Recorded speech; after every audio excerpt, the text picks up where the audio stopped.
Because, as has been shown over and over again, when you appropriate an idea or a project that you don't fully understand or believe in, you can never implement it properly.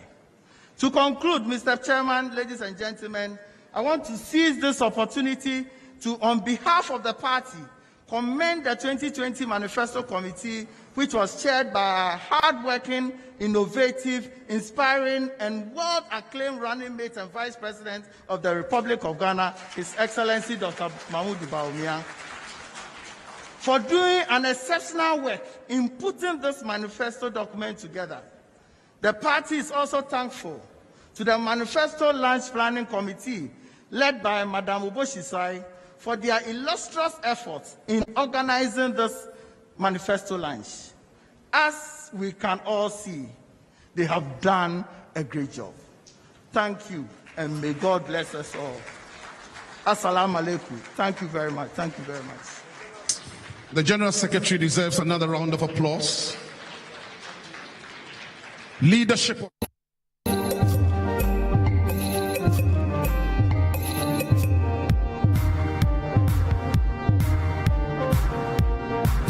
Invites the national chairman of the party, the Honorable Freddie Blay, for his brief remarks.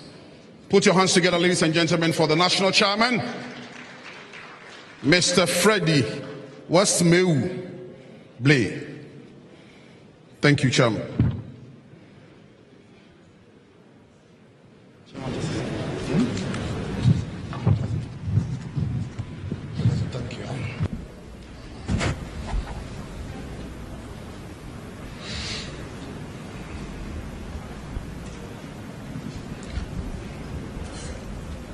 Mr. President, Nana Dankwa Akufo-Addo, Sir Vice President, Dr.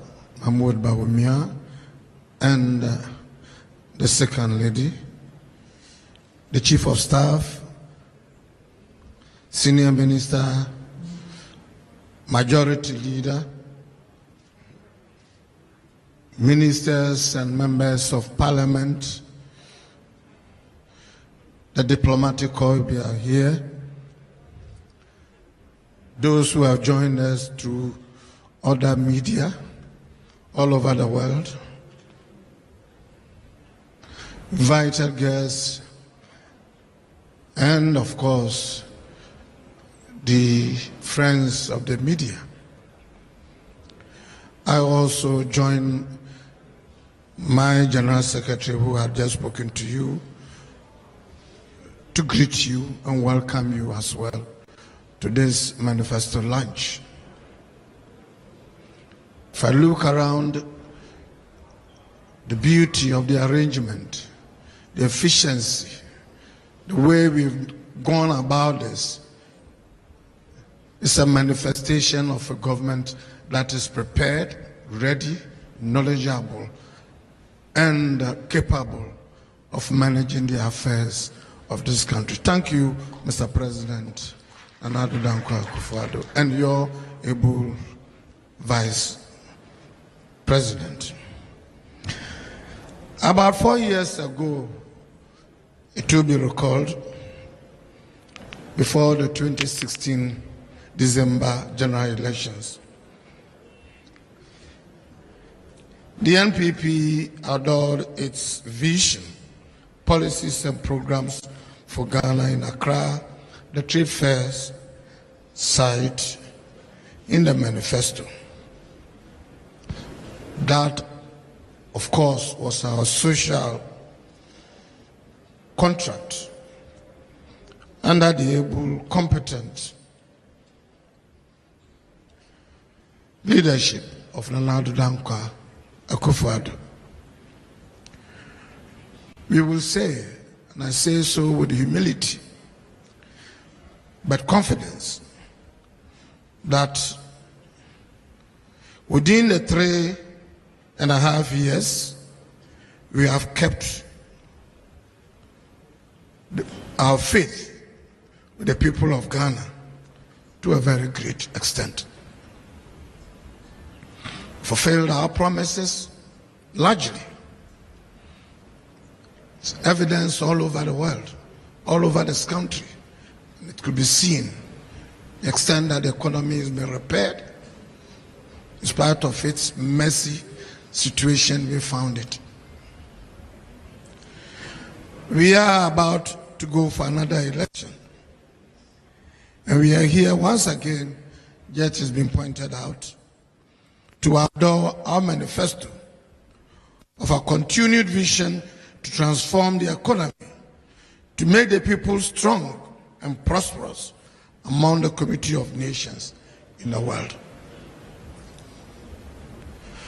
I consider it a privilege standing before you today in this great city of Cape Coast to be part of the history making in the efforts to uplift the fortunes of our people through our manifesto. This is a task that the MPP government, under the leadership and presidency of Nana Addo Dankwa Akufo-Addo, has set itself.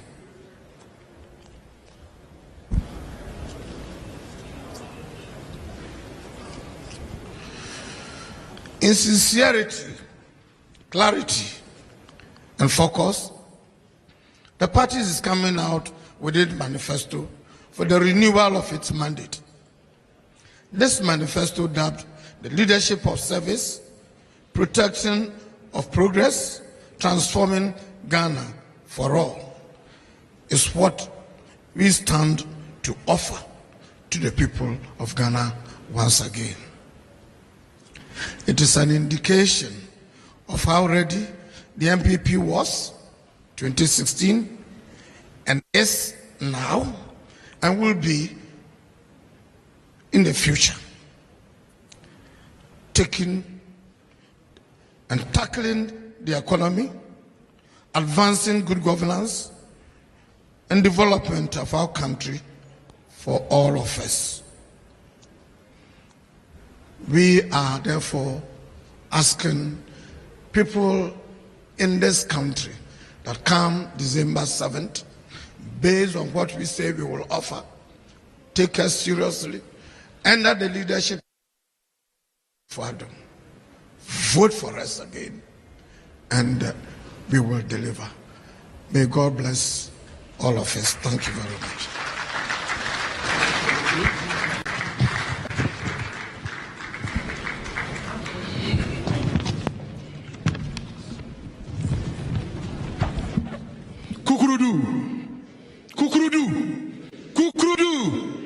Let's put our hands together once again for the national chairman. Permit me to announce once again to the good people of Ghana on this historic occasion the meeting ID. The meeting ID is 508-278-6012. I repeat again, 508-278-6012. And the pass code is 247149. Pass code again, 247149. Social media handles is N Akufo-Addo. Facebook and Twitter, N Akufo-Addo. N Baumia, and then MPPGH. Thank you very much. Mr. President, Your Excellencies, distinguished ladies and gentlemen, the essence of leadership is that you have to have a vision. It's been 3.5 years of this visionary leadership, bold, courageous, and decisive. And this is the story so far.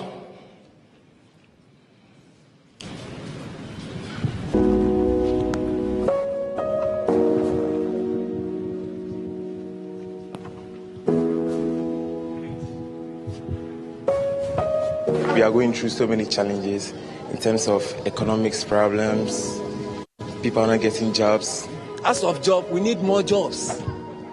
We need more jobs. A whole lot to do in Ghana. It's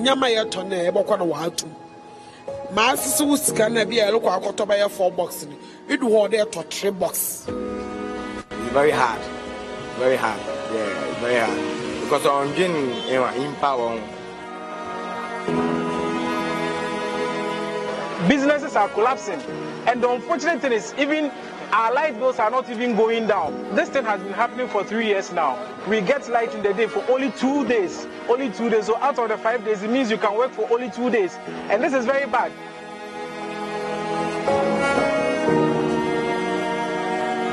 I asked him if he had ever been offered a bribe before. You mean as president? As John Mahama. As a human being? As a person. What are you going to do about this astonishing rate of inflation? You're hitting 15%. People are suffering in very tangible ways. We've seen scenes in Accra that we don't usually associate with Ghana at all. It is time for them to fix the problem. If they can't fix the problem, then they must give way to another government which will take over and run the affairs of our country.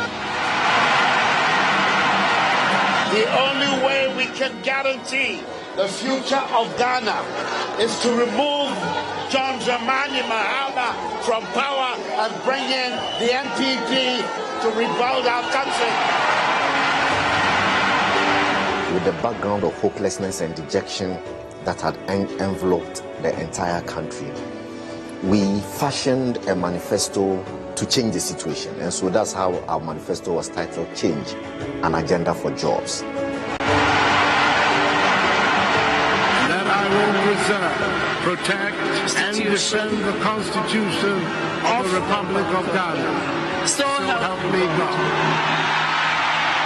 For many Ghanaians, this victory in 2016 came with a renewed hope. The new Patriotic Party had also won majority in Parliament. It will not be easy. We have no illusions whatsoever. It will require sacrifice, but it can be done.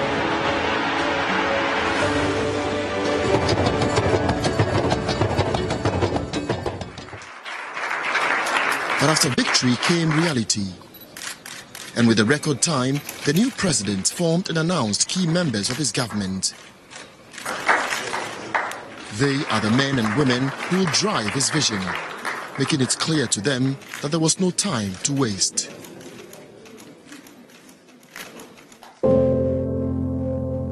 Simply about that, about getting development, if you like, to the grassroots. The task ahead was enormous.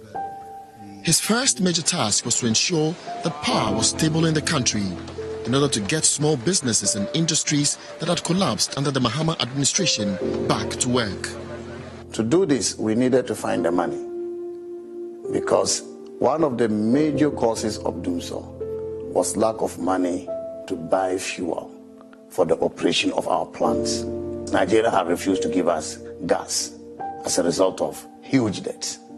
And the president negotiated with Nigeria, and Nigeria agreed to restore gas supply to Ghana. I had to buy generators, and it was not easy at all at the time. We are so happy that today you get up, there is electricity, there is power to do everything. It takes a leader that has the confidence of his peers, to be able to broker such arrangements that we got within the short period. After years of doomsday, the lights were finally back for good.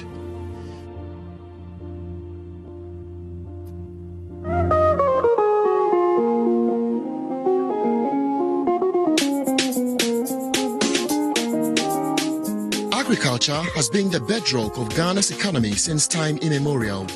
The launch of the Planting for Food and Jobs initiative in April 2017, 4 months in office by the president, encouraged Ghanaians to take farming more seriously than in recent past. Through this program, agriculture is once again a respectable and profitable venture that is creating jobs. The direct benefits are two. First of all, his income doubles, trebles. because those who were harvesting 3-4 bags eking out from an acre of land can now do 10, 15, 20, 40 bags. I've seen it in Tumu area, where just by using improved seed and fertilizer, their yields just go using the same sweat. Yes, I harvest. Factory. Yeah, be here for school. Yeah, be here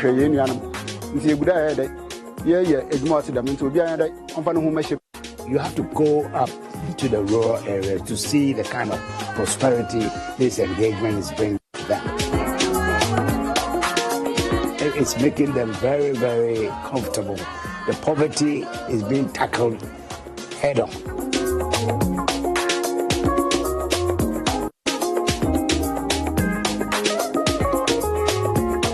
Today, the Planting for Food and Jobs initiative has brought renewed hope and energy, creating jobs, reducing poverty, and improving food security across the country. It's been after many years of neglect by the erstwhile Bahama-led administration. I think today you see leadership that is responsive to the challenges of the Ghanaian people. Leadership that is also very committed to improving the quality of life of every Ghanaian, not just a few people.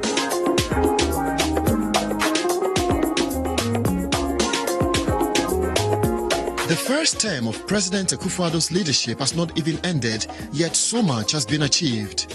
Within months in office, nurses and teachers who were abandoned by the Mahama-led administration were empowered with the restoration of their allowances.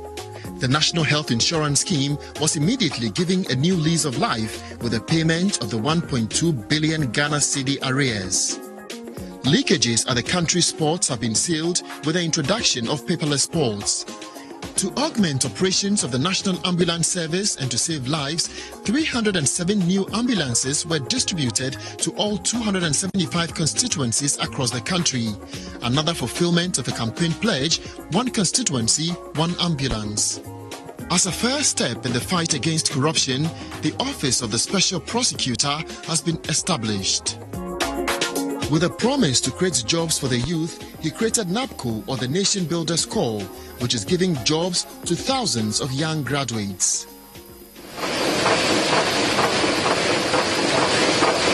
Industrialization was another major aspect of the president's grand plan to try and create jobs for the Ghanaian people. So far, 232 companies and projects have been established and are at various stages of implementation.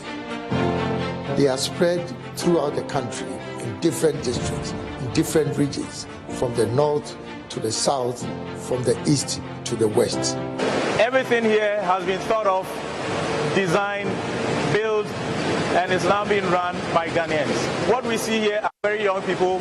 We picked some from the university, some from industry, some from the streets. We are testimony to this fact that the idea that Nanado initiated and is championing is actually bringing a transformation in the lives of people.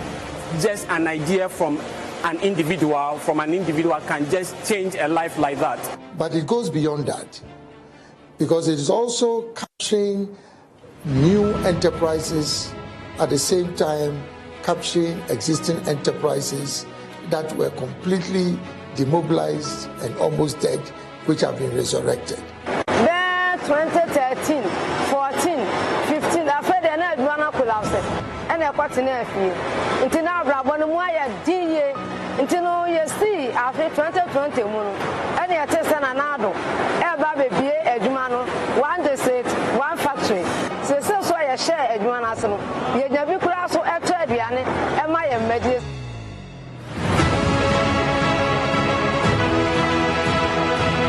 The One District, One Factory initiative is an economic landmark, empowering the private sector to grow. Several factories are up and running since its launch in August 2018.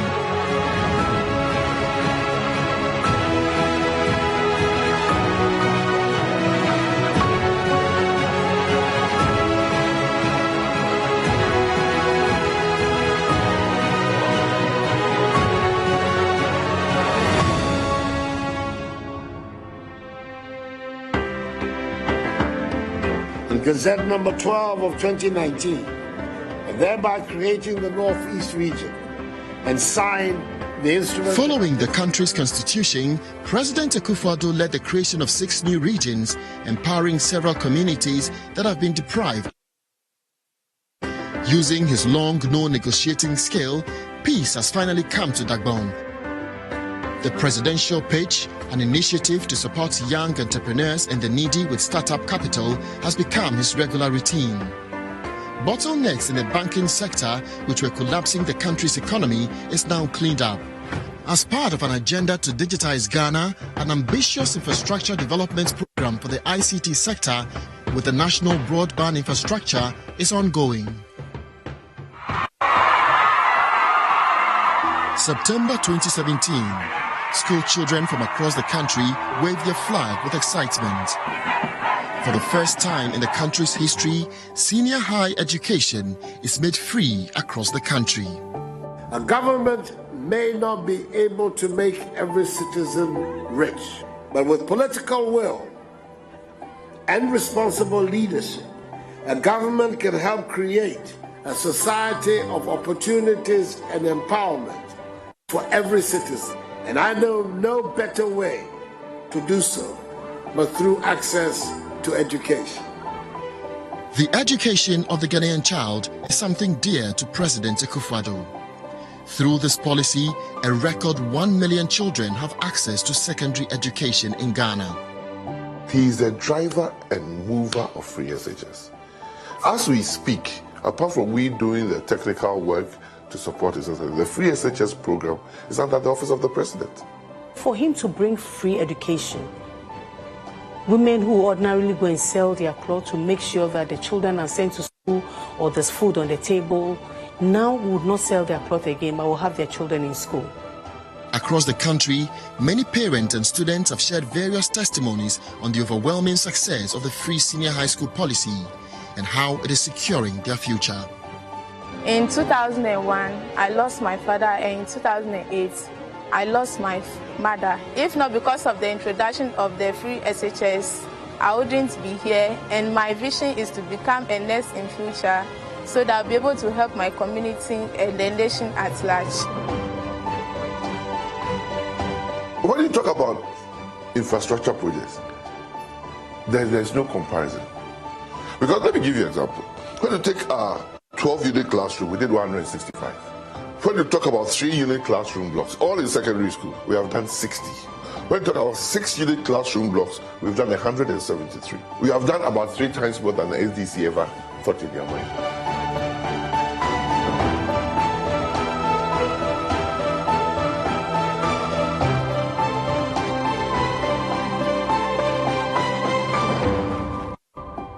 By 2016, most of the country's road networks were in terrible condition. Everywhere the new president went, the plea of the people was for him to rescue the sector. I'm happy I came here today to see this for myself.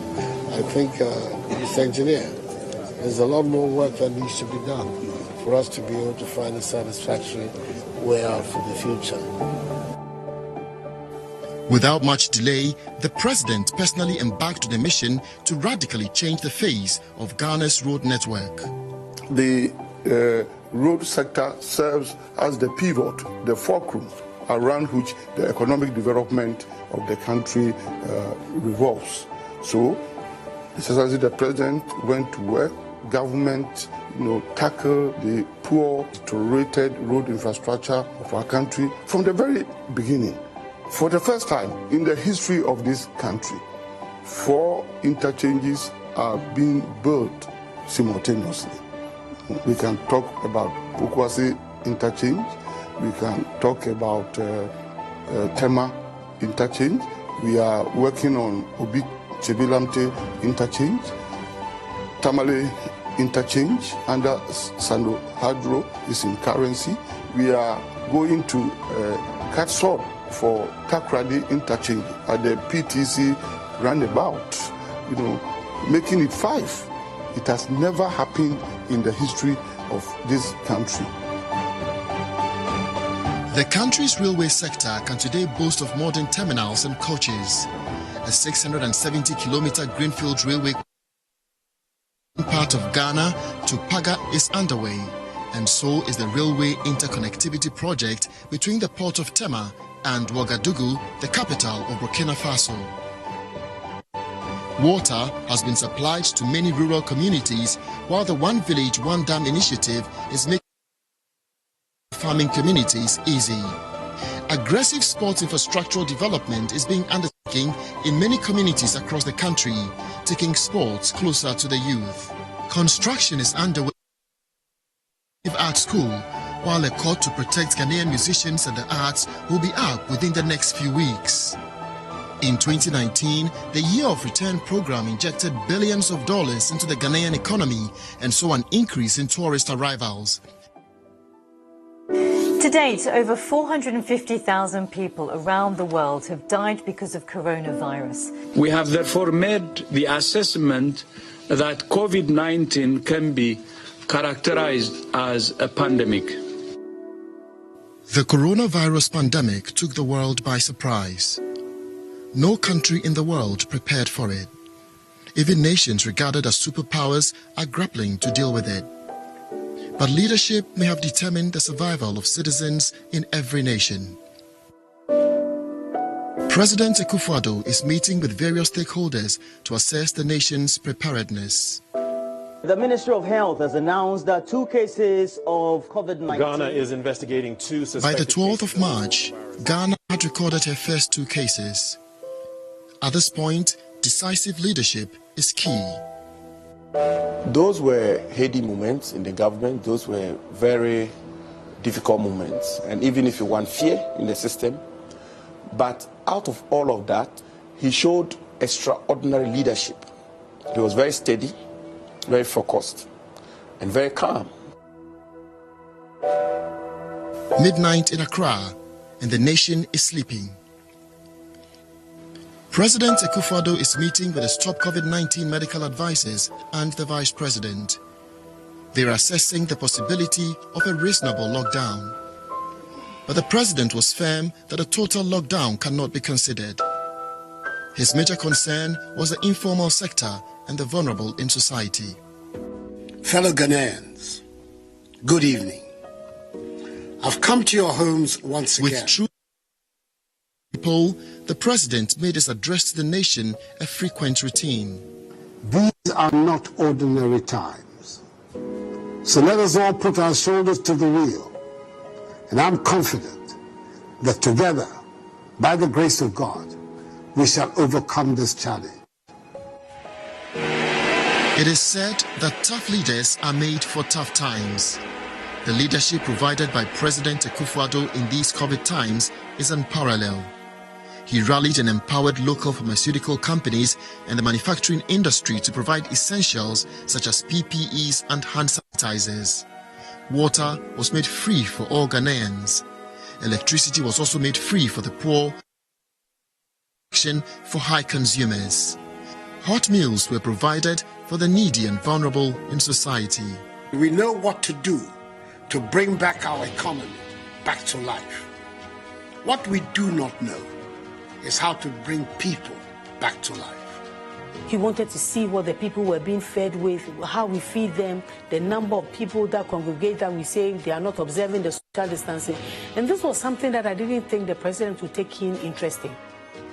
Knowing that the most affected by the COVID are small businesses, the president launched the 1 billion Ghana Citi business support scheme.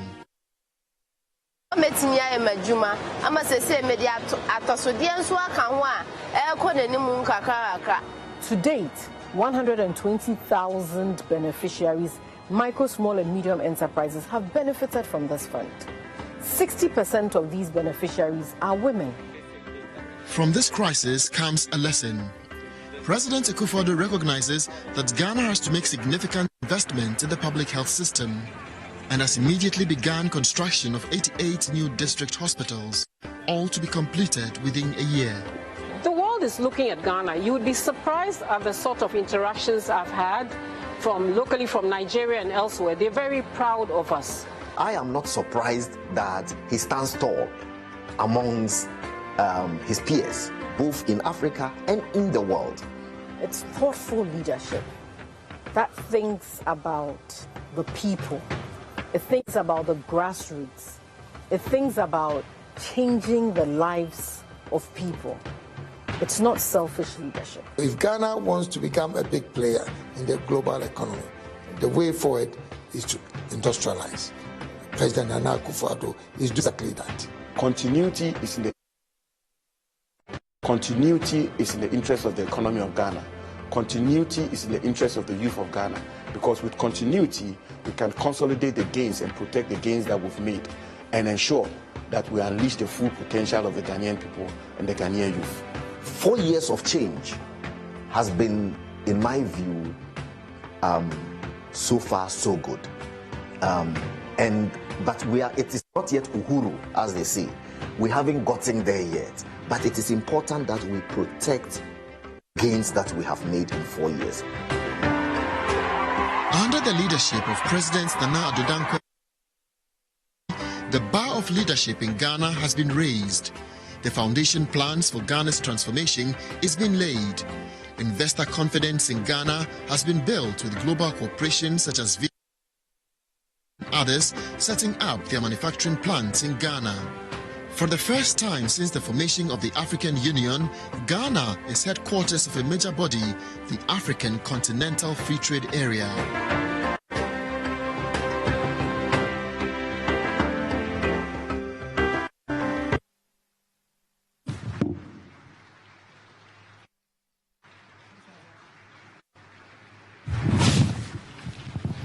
This is the leadership we are talking about.